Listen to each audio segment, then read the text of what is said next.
प्यारे बच्चों, आपका मिड टर्म एग्जामिनेशन शुरू हो चुका है और 3 मई 2021 से एनुअल एग्जामिनेशन भी शुरू होगा। इतिहास का पेपर क्लास 11 का होना बाकी है। आप लोग अपनी तैयारी में पूरी तरह से जुटे हुए हैं और आपकी तैयारी और भी अच्छी हो, जिससे कि आप बहुत अच्छे अंकों से पास होकर क्लास 12th में जाएं।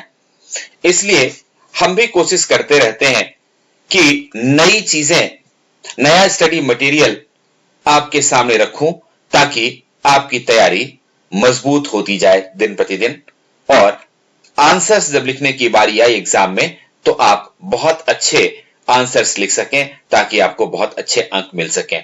इस क्रम में ये आपके सामने प्रस्तुत है नवोदय विद्यालय समिति के वार्षिक परीक्षा 2020-21 का क्वेश्चन पेपर। ये देख सकते हैं आप, हिस्ट्री का है, क्लास 11 का है। और इससे जो पहला वाला वीडियो आपके सामने आया था उसमें पार्ट ए का क्वेश्चन नंबर 1 to 20 जो एमसीक्यू क्वेश्चन था वो डिस्कस किया गया था और उसके आंसर दिए गए थे। वो जो पार्ट 1 था जिसमें एमसीक्यू हमने डिस्कस किया था, ये मैं आपको इस वीडियो के एंड स्क्रीन में डाल दूंगा ताकि आप उसको हमेशा रेफर कर सकते हैं और देख सकते हैं। आज के इस वीडियो में हम डिस्कस करेंगे इसी का जो पार्ट बी है, उसके जो शॉर्ट क्वेश्चंस हैं वो 21, 22 और 23। इस क्वेश्चन पेपर में ये तीन क्वेश्चन दिए गए हैं जिसमें कि 21 और 22 में कोई चॉइस नहीं है, लेकिन 23 में एक चॉइस दिया गया है। तो इन प्रश्नों के उत्तर को हम समझने की कोशिश करेंगे और ये सारे प्रश्न 3-3 नंबर के होंगे। तो सबसे पहला क्वेश्चन देखिए क्या है। मेसोपोटामिया के लोगों के साक्षरता की 3 विशेषताओं का विवरण दीजिए। Right briefly any 3 points on the literacy of मेसोपोटामियंस। यानी कि मेसोपोटामिया में साक्षरता की क्या स्थिति थी, इसके बारे में जानकारी देने के लिए आपको कहा जा रहा है। और ये देखिए यहां पर मैं इसका उत्तर है। A few Mesopotamians could read and write. There were hundreds of signs but complex to learn, and writing reflected the mode of speaking. अब इसी को हिंदी में आप यहां देख सकते हैं। क्वेश्चन नंबर 21 का ये आंसर है। मेसोपोटामिया में कुछ ही लोग पढ़ और लिख सकते थे, यानी कि मेसोपोटामिया में साक्षरता की स्थिति बहुत अच्छी नहीं थी। सभी लोग पढ़े लिखे नहीं होते थे, कुछ ही लोग पढ़ना और लिखना जानते थे। और इसका एक कारण यह था कि यहां पर जो कीलाकार लिपि का प्रयोग होता था उसमें सैकड़ों संकेत दिए गए थे और ये संकेत इतने जटिल होते थे कि सबको याद रखना बड़ा मुश्किल होता था। और तीसरी विशेषता ये थी कि लेखन कला ने बोलने के तरीके को प्रतिबिंबित किया। बच्चों, यह एक बहुत खास बात आप देख रहे होंगे कि प्रश्न 3 है। एक प्रश्न के उत्तर में 3 पॉइंट लिखे हुए हैं और ये 3 नंबर का क्वेश्चन भी है और बहुत ही सिंपल, बहुत ही सीधे शब्दों में ये प्रश्न लिखे गए हैं, इसलिए इनको याद करना भी आपके लिए बहुत आसान होगा। तो उस तरीके से आप इसको याद कर लें। दूसरा प्रश्न देखिए। दूसरा प्रश्न यहां पे है, कौन सी परिस्थितियां अब्बासी क्रांति के लिए उत्तरदायी थीं? ये चैप्टर नंबर 4 का क्वेश्चन है। पहला वाला मेसोपोटामिया चैप्टर नंबर 2 का क्वेश्चन था और प्रश्न है कि what were the circumstances that led to Abbasid revolution. और इसका उत्तर देखिए, यहां क्वेश्चन नंबर 22 का उत्तर लिखा हुआ है, वेल ऑर्गेनाइज्ड दबा movement replaced Umayyads. Abbasids portrayed Umayyads as evil force, promised restoration of original prophet rule, and Abbasids got support and led the revolution. चलिए इसी के हिंदी उत्तर को समझने की कोशिश करते हैं। यहां 4 पॉइंट लिखा हुआ है, कोई भी 3 पॉइंट आप लिख सकते हैं और आपका आंसर कंप्लीट हो जाएगा। पहला जो पॉइंट है वो ये है कि एक सुसंगठित दवा नाम के आंदोलन ने उमैयद वंश की जगह ली। और उमैयद वंश की जगह किसने ली? तो उमैयद वंश की जगह अब्बासियों ने ली, क्योंकि अब्बासियों ने उमैयद वंश के शासकों को एक अनिष्ट शक्ति के रूप में चित्रित किया और जनता को समझाने में ये सफल रहे कि उमैयद वंश का शासन उनके लिए अच्छा नहीं है। साथ ही अब्बासियों ने मुस्लिम जनता से ये भी वादा किया कि यदि अब्बासियों का शासन शुरू होता है तो पैगंबर मोहम्मद के मूल शासन की पुनर्स्थापना इस्लामिक क्षेत्रों में की जाएगी। और ये जो वादा उन्होंने किया, इसका भी असर लोगों के ऊपर हुआ। नतीजा ये हुआ कि अब्बासियों को जनता का समर्थन मिला और उमैयद वंश के शासन को पूरी तरह से खात्मा कर दिया गया। और ये सब दवा नाम के सुनियोजित आंदोलन की मदद से हुआ था। तो इन चारों पॉइंट को आप लिख दें या कोई 3 पॉइंट लिख दें, तब भी आपको 3 नंबर मिल जाएंगे।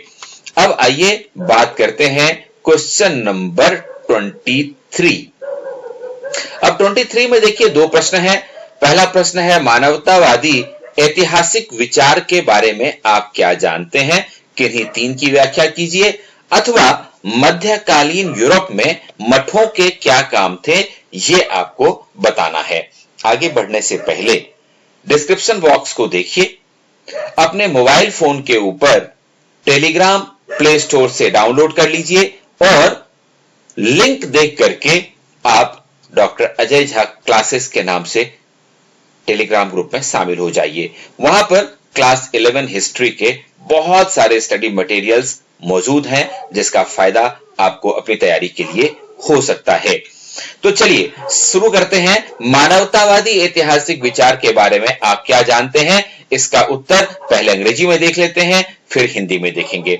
देखिए बिल्कुल ही बुलेट पॉइंट्स में इसका आंसर लिखा गया है कि humanists felt they were restoring true civilisation, believed dark age set after the collapse of Roman Empire, and humanist scholars assumed the new age from 14th century।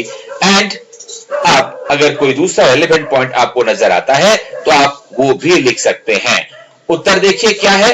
उत्तर यहां पर में इसका यह है कि मानवतावादियों ने यह महसूस किया कि वे सच्ची सभ्यता को पुनर्स्थापित कर रहे थे, जैसा कि पहले नहीं हो पा रहा था।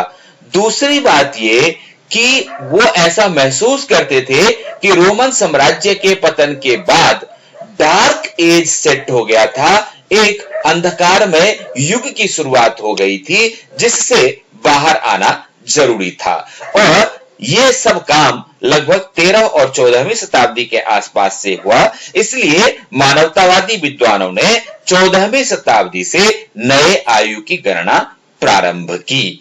तो ये 3 पॉइंट इस क्वेश्चन नंबर 3 के आंसर के रूप में आप कह सकते हैं। और इसी के अथवा में जो प्रश्न पूछा गया है ये है, मध्यकालीन यूरोप में मठों के क्या कार्य थे? Explain what were the functions of medieval monasteries in Europe। ये चैप्टर नंबर 6 जो 3 ऑर्डर्स 3 वर्ग वाला चैप्टर है, वहां से ये प्रश्न लिया गया है।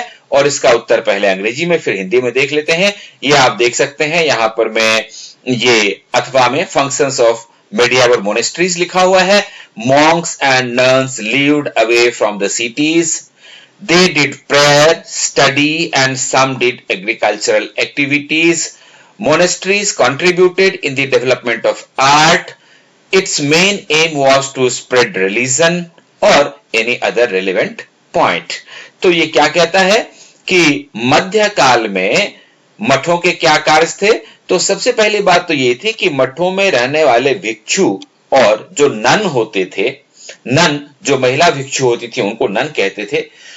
तो भिक्षु और नन शहरों में नहीं रहते थे बल्कि शहरों से दूर रहते थे।